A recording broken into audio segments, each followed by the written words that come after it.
Hi, I'm Mark Jardine and this is Sail for Gold Live from Cowes, giving you all the information on the Olympic sailing competition. I'm talking to Andy Rice in Rio on day 5 of the Olympic sailing competition, where the first 2 medals have been decided in the men's RSX class, with Dorian van Rijsenberg winning gold, and silver for Britain's Nick Dempsey. Yeah, Mark, it's been a pretty amazing day in the RSX fleet, and incredible performance by those two to be able to repeat exactly what they did 4 years ago. They just seem to rise to the occasion because no one in the Olympic windsurfing ever seems to be able to dominate a cycle in the way that we see in some of the dinghy classes. I think maybe physically it's just too demanding to do that. But for when it really, really matters, it seems that Dorian, the Dutchman, and Dempo, the Brit, seem to be able to turn it on for the one that really matters every 4 years, and they've done it again. While Nick would have loved to have got the gold, it looked like Dorian was just in a different league today.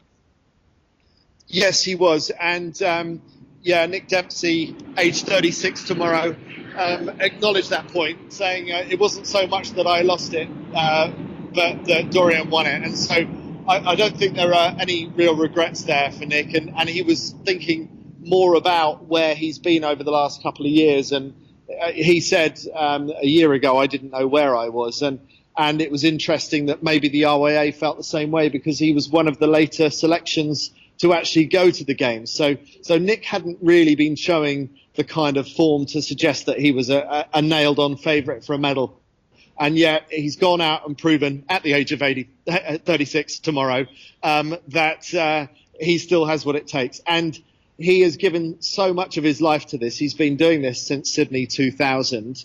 And when I spoke to him a few months ago, he said he didn't really know if he was ever going to go back and do a second Olympics. He just didn't know if he had it in him. And here he is. It's become his whole adult life. And that adult life includes, well, to give you an example, his first sip of beer this evening, for 5 months. Well, that's a good early birthday present for him. And on the women's RSX course, Bryony Shaw has got into the medal race, and there is the slimmest chance of a medal in the medal race. You might be right. I've been told that she is just outside the chances of getting a medal. I haven't fully done the maths on that. I think if she does have a chance, it's a really, really theoretical, mathematical chance because as far as I remember, there's only 5 points separating the top 6. And then the Netherlands' Lilian de Heus is a few points back after that. But I think, really, realistically, we're looking at a 6-way fight for those 3 medals. And unfortunately, Bryony is not going to be in that. Moving on to the 470s, a great day for the Brits, with Hannah Mills and Saskia Clark taking the lead.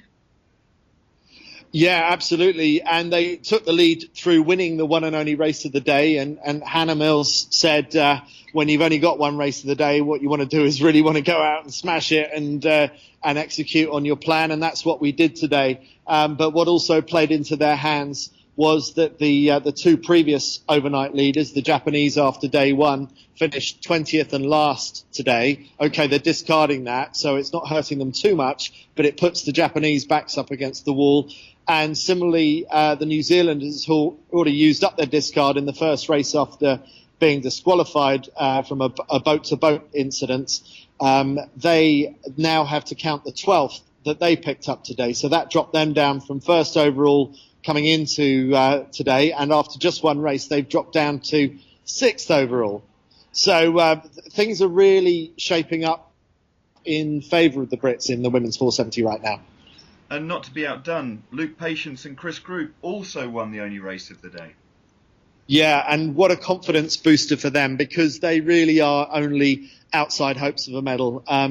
Luke Patience, okay, he did win the Olympic silver medal 4 years ago, but he's had problems with keeping a regular crew over the last 4 years for various different reasons.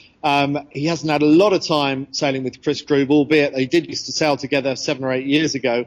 But they seem to be getting their act together, and they're always so upbeat. If they don't win a medal, it won't be for lack of passion. I think it's the passion that might well see them there. They're lying third overall after winning today's race. It does look like the race for gold and silver might be quite similar to the RSX men. It looks like it's turning into a two-horse race between Australia and Croatia. But I still think that bronze medal is very much up for grabs for Great Britain. In the 49ers, it was a difficult start for Dylan Fletcher and Alan Syme, but the awesome performance of the New Zealand team, Pete Burling and Blair Tuke, unbelievable. Yes, it really is. Yeah, I mean, this has not been an easy regatta for favourites. You think at one extreme just how poorly things are going for Billy Besson and Marie Rieu in the NACRA, the French team, held back by back injury there, but also just how tough that Sugarloaf mountain course has been for people. Well, Sugarloaf wasn't too fluky and tricky. It was nothing like the NACRA course that we saw a couple of days ago. It was fairer racing than today, and yet there were still snakes and ladders. But somehow Pete Burling and Blair Tuke were finding their way up those ladders better than anybody else, as so often they've done. And I'm still, for all the fact they've dominated the last 4 years in the 49, I'm still quite surprised to see them coming out of the day winning both of the first races. But if you, like me, watched the first race, Mark, you'll know that the first race was a bit of a giveaway by the Danes. I mean, how, when you go into an Olympic regatta, especially when you're the 2008 Olympic champion, how could you not have read the sailing instructions? How would you not know what the course was? Because the Danes were absolutely nailed on for crossing the finish line in first place. They belatedly realised their mistake and realised they had to pass through the Leeward Gate on their way down to the finish. And that dropped them from a clear first down to 8th in that race. And I've no doubt that's going to come back and haunt them by the end of the regatta. I think everybody who was watching that race would have been open-mouthed, shouting at the TV, saying, "What are you doing?" It was an unbelievable moment and something I couldn't believe that we watched. Moving on to the 49er FX, Charlotte Dobson and Sophie Ainsworth started off with the second place in their first race. Of course, a debut for the class itself, but a great start for them. A great start for them, and also for the Canadians. I mean, we've always said that, unlike the 49er men, where that really has got a nailed-on favourite there, we really don't know how to predict who's going to win the 49er FX. It's so wide open, and yet I don't think anybody has been talking about the Canadians as possible leaders of this competition. But they got a fifth and a fourth to be leading, to be overnight leaders, which is fantastic for them, and it just shows you how much depth there is in that 49er FX fleet. Looking at the results, the points are close after two races. It looks like it's going to be another fleet, which won't be decided till the very end.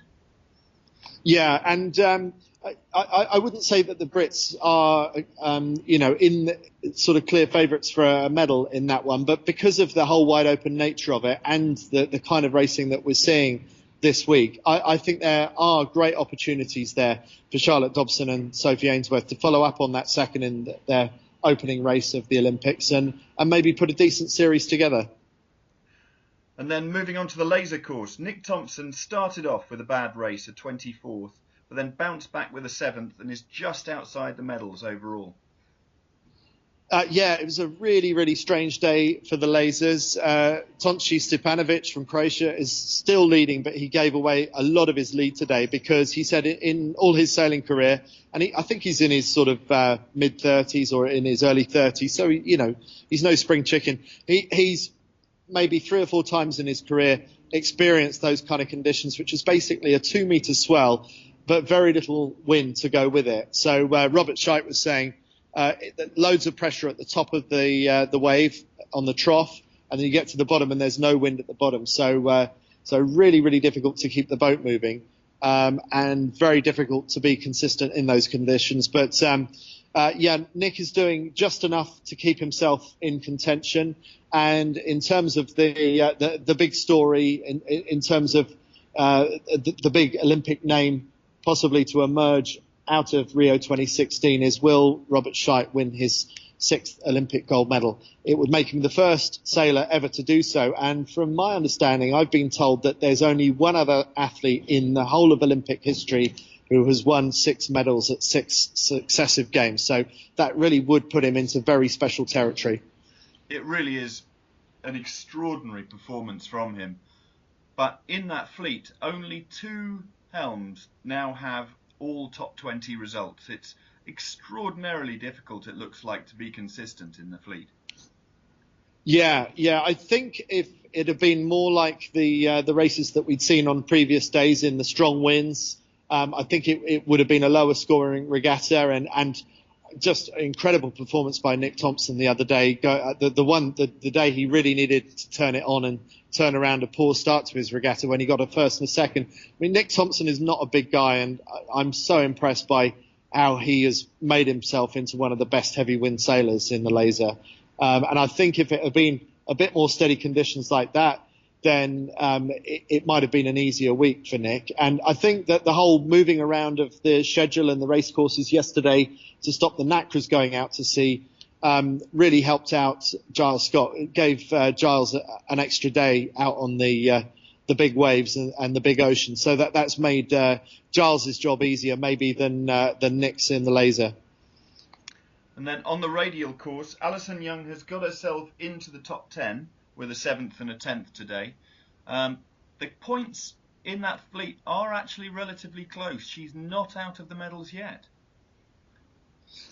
No, she isn't. It's sort of got its similarities, I suppose, with the RSX women in that respect.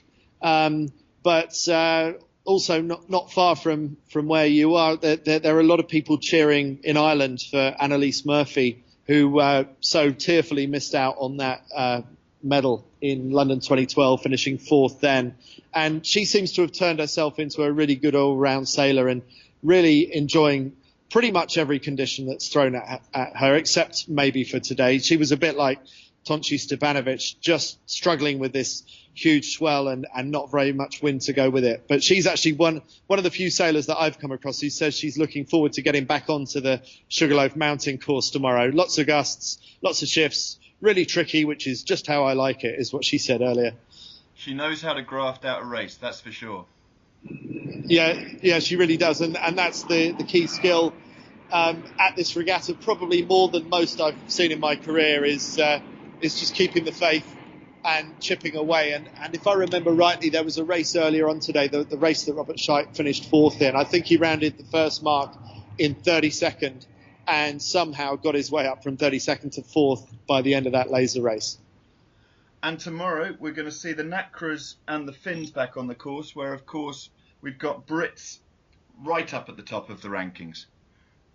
Yes, well, Giles Scott is doing what we expected Giles to do, and he has got quite a healthy lead on the 2 behind him. Vasily Spogar in second, a double Olympic medalist from the Laser and the Finn in the part. Oh no, maybe it's 2 Laser medals. He got his previous Olympic medals in, but a very good light wind sailor, and it should be light winds tomorrow. So Giles won't have it his own way, maybe like he does a little bit more in the strong winds. But he's as good as anybody in the light winds. So I don't think we have, fingers crossed, too much to worry about for Giles. The Nacra, well, so far what we've seen is we haven't seen any more snakes and ladders than we've seen in the Nacra. So I think you've got to be able to keep a really cool head in that fleet. I don't see many dummies in that fleet. People are capable of finishing first in one race and last in the next, and there's no real disgrace in doing so in that fleet. So will Ben Saxton and Nicola Groves be able to keep it together? So far they've sailed a fantastic series, so we've no reason to doubt them. So definitely a day for everyone to keep a cool head. And generally, after a pretty slow start for Great Britain, things are beginning to look pretty good, I think. I mean, I think Sparky and his crew at the RYA should be pretty happy where things are up to right now. We're all certainly extremely proud of everyone's performance in Rio 2016 so far. Andy, once again, many thanks for your time. It's superb to get the updates straight from the competition, and we really appreciate everything you've done. Many thanks. Thanks very much, Mark, and fingers crossed that things keep on going the way of Great Britain. Brilliant. We caught up with Nick Dempsey in Rio after Friday's racing. caught myself by surprise. Really, it was a bit of a strange feeling crossing the finish line. Realising I'd won a silver medal 2 days early.